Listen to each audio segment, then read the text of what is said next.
दोस्तों आज हम देखने वाले आस education private limited speed and velocity chapter number 3 देखेंगे। यह 40 दिन 40 मैराथन है। यह साइंस का सेगमेंट रहेगा आपका, जिसमें आपको चैप्टर नंबर 1 2 करवा दिया गया है। यह एस के झा सर के द्वारा करवाया गया है। यदि आप इसका पीडीएफ चाहते तो टेलीग्राम चैनल को ज्वाइन कर लें। टेलीग्राम चैनल का लिंक वीडियो के डिस्क्रिप्शन बॉक्स में दे दिया गया है। आइए क्वेश्चन नंबर हम 1 की ओर आगे देखते हैं। क्वेश्चन नंबर 1 में क्या बोला गया है? विस्थापन के परिवर्तन की दर को क्या कहते हैं? विस्थापन के परिवर्तन को दर को आपका क्या कहते हैं? वेग कहते हैं। वेग कहते हैं। पूछेगा कि चाल बराबर क्या होता है? चाल बराबर आपका होता है दूरी बटा समय होगा। समय होगा। वही पूछेगा कि वेग बराबर क्या होगा? तो आपका विस्थापन विस्थापन बटा समय होगा। विस्थापन बटा आपका समय होगा। तो पूछा गया विस्थापन के परिवर्तन को दर को क्या कहते हैं आपका? तो वेग कहते हैं। त्वरण बराबर क्या होगा? तो वेग में परिवर्तन बटा समय। वेग में परिवर्तन बटा समय। विस्थापन निश्चित दिशा में होता है। विस्थापन निश्चित दिशा में होता है। क्वेश्चन नंबर 2 देखते हैं। क्वेश्चन नंबर 2 में बोला गया है, यदि किसी वस्तु द्वारा तय की गई दूरी शून्य हो तो वस्तु का विस्थापन कितना होगा? वस्तु का विस्थापन शून्य होगा। वस्तु का विस्थापन शून्य होगा। वस्तु का विस्थापन का मान आपका होता है धनात्मक, ऋणात्मक एवं उदासीन होता है। विस्थापन का मान आपका धनात्मक, ऋणात्मक, उदासीन तीनों होगा।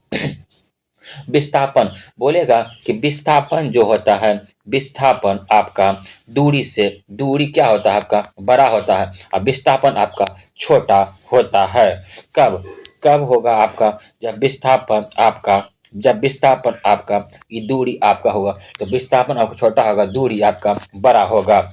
आइए क्वेश्चन नंबर 3 देखते हैं। क्वेश्चन नंबर 3 में बोला गया है कि व्यवस्थित वस्तुओं की वे प्रवृत्ति जो स्थित या समान गति से गतिमान रहने के लिए प्रवृत्त हो, यह क्या कहलाता है? क्या कहलाता है आपका? जड़त्व कहलाता है। जड़त्व कहलाता है।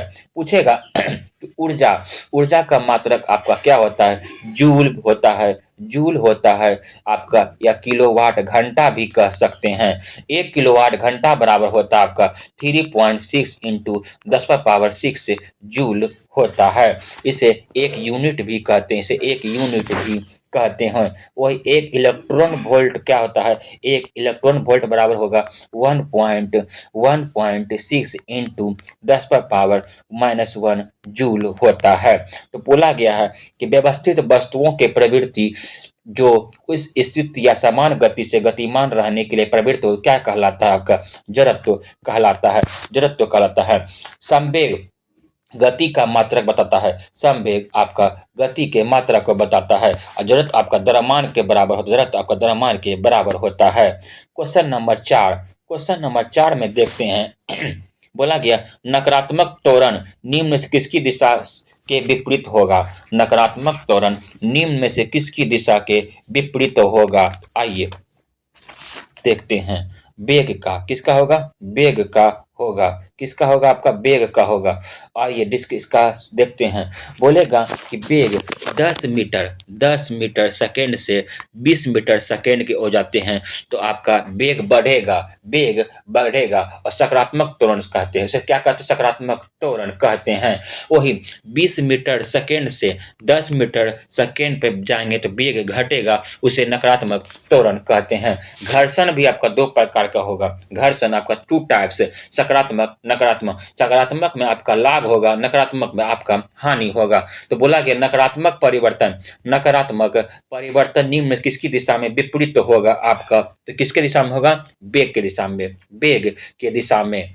नेक्स्ट क्वेश्चन नंबर 5 बोला गया है, एक समान तल वाली सीधी सड़क पर नियत त्वरण से दौड़ने वाली कार का संबंध में कौन सा कथन आपका सत्य है? कौन सा कथन आपका सत्य है? आइए देखते हैं ऑप्शन। कार का त्वरण शून्य होगा, कार का वेग शून्य होगा, कार का निरंतर त्वरण बदल रहा होगा, कार का वेग निरंतर बदल रहा होगा। ऑप्शन नंबर आपका डी होगा। ऑप्शन नंबर आपका डी होगा। बोलेगा एक समान वेग से पिंड की गतिशील होगा तो त्वरण का मान हमेशा क्या होता है, शून्य होता है। और बल का भी मान आपका शून्य होगा। जैसे 2 मीटर पर सेकेंड से लेके 4 मीटर पर सेकेंड 6 मीटर जाएंगे उसे नियत त्वरण कहते हैं। क्या कहते हैं, नियत त्वरण कहते हैं। क्वेश्चन नंबर आपका 6, क्वेश्चन नंबर 6 में बोला गया है गति के समीकरण, गति के समीकरण। सबसे पहले गति का समीकरण दिया किसने था आपका, तो गैलीलियो ने दिया था, गैलीलियो ने दिया था। पूछेगा कि गति का नियम किसने दिया था आपका, तो न्यूटन ने दिया था, न्यूटन ने दिया था।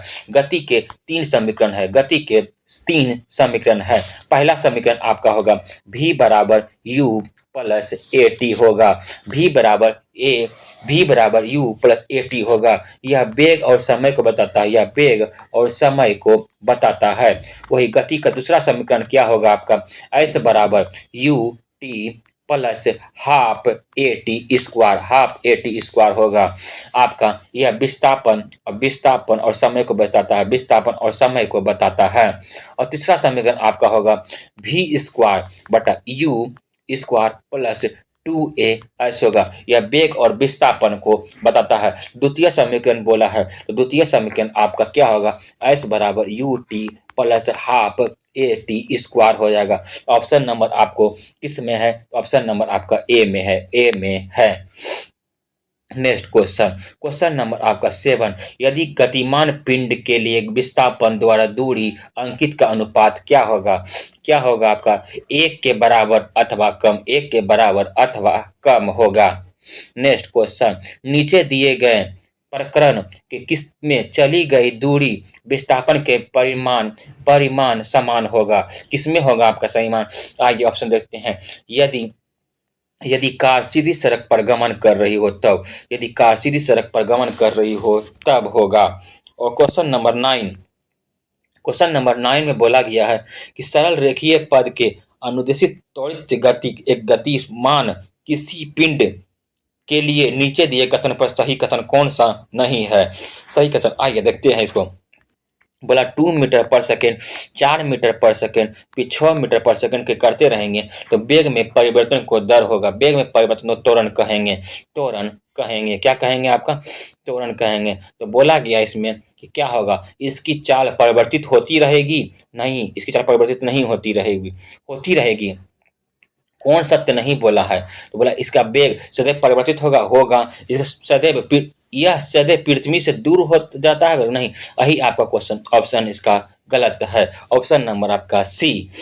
आइए क्वेश्चन नंबर 10 को देखते हैं। क्वेश्चन नंबर 10 में बोला गया है कि 4 ए बी सी डी किसी समतल सड़क के गति से कर रही हो तो एक यह दूरी ग्राफ दर्शाया गया है तो कौन सा कथन चुनिए।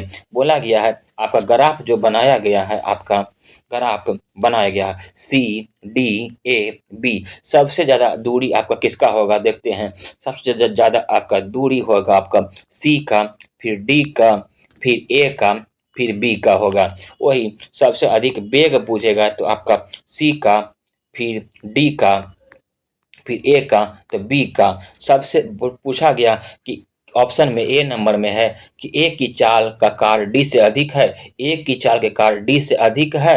वही बोला गया कि कार गलत है आपका, बी सबसे धीमी है। हाँ, सबसे धीमी कौन है आपका, तो बी है, सबसे धीमी आपका बी है। ऑप्शन नंबर आपका बी होगा। क्वेश्चन नंबर 11 देखते हैं।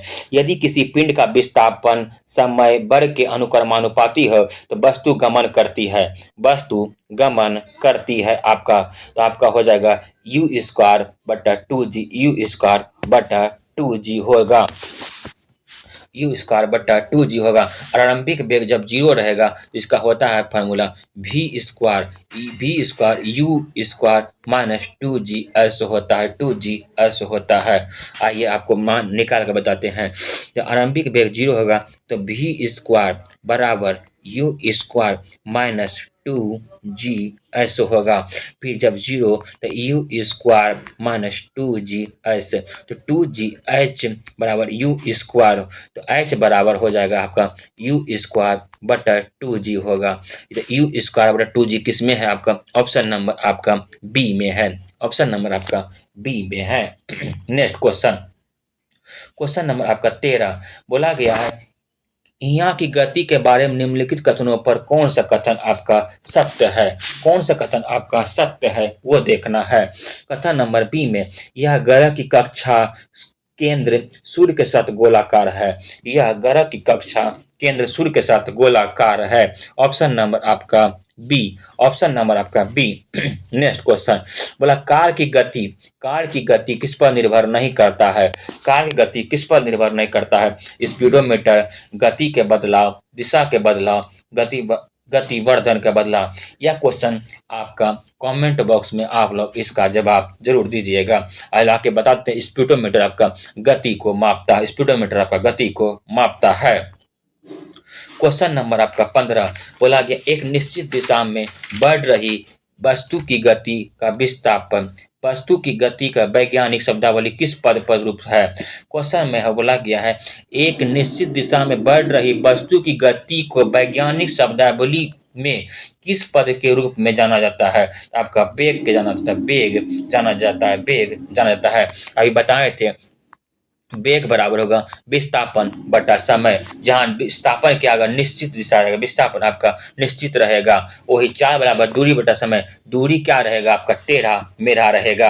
आइए क्वेश्चन नंबर 16 में बोला गया है, क्वेश्चन नंबर 16 में कि किसी वस्तु का द्रव्यमान का मापन किसका मापन कहलाता है? किसी वस्तु के द्रव्यमान का मापन किसका मापन कहलाता है? आपका त्वरण का कहलाता है। किसका? त्वरण का कहलाता है। कोई संवेग दिया गया है या गति का कहलाता है, या गति का कहलाता है। त्वरण बराबर हो जाएगा आपके वेग में परिवर्तन बटा समय, वेग में परिवर्तन बटा समय होगा। बोला गया है गति के बोला गया कौन सा समान त्वरित गति के समीकरण नहीं है? अभी हम बताए थे गति का समीकरण 3 गो होता है। v बराबर u plus A T, v बराबर u प्लस ए टी, यह गति का पहला समीकरण है।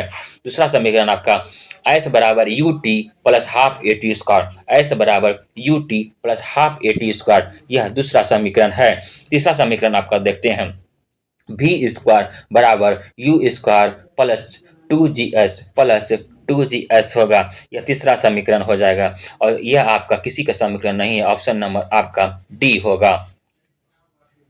बोला गया क्वेश्चन नंबर 18 में कि डैश वाहन की गति जानने में मदद करता है, डैश वाहन की गति को जानने में मदद करता है आपका स्पीडोमीटर, स्पीडोमीटर आपका वाहन की गति को जानने में मदद करता है। दूध की शुद्धता आपका लैक्टोमीटर मापता है। विभवांतर आपका वोल्ट मीटर मापता है। अब विकिरण मापता है कौन? आपका बोलोमीटर, विकिरण मापता आपका बोलोमीटर मापता है। क्वेश्चन नंबर 19 देखते हैं। क्वेश्चन नंबर 19 में बोला गया है, एक बस 5 सेकंड में 36 किलोमीटर घंटा 36 किलोमीटर आवर घंटा 72 किलोमीटर घंटा के एक समान रूप से गति करती है, तो बस का त्वरण क्या होगा? त्वरण का क्या होगा? तो त्वरण बराबर होता है u, बोला ए बराबर क्या हो जाएगा आपका v माइनस यू बटा टी। ए बराबर त्वरण बराबर होगा v माइनस यू बटा टी होगा। आइए इसका निकालते हैं। बोला गया है कि 36 किलोमीटर घंटा और 72 किलोमीटर घंटा दोनों पहले घटाएंगे, तो 72 माइनस 36 बटा 5 सेकेंड है, 5 सेकेंड में 72 में 36 जाएगा तो आपका 36 बटा 5। और बोला किलोमीटर घंटा में है और उसको मीटर प्रति सेकेंड में बदलेंगे तो 5 बटा 18 से गुना करेंगे, 18 दूना 36, 5 5 घट जाएगा आपका, तो 2 मीटर प्रति सेकेंड हो जाएगा, 2 मीटर प्रति सेकेंड हो जाएगा।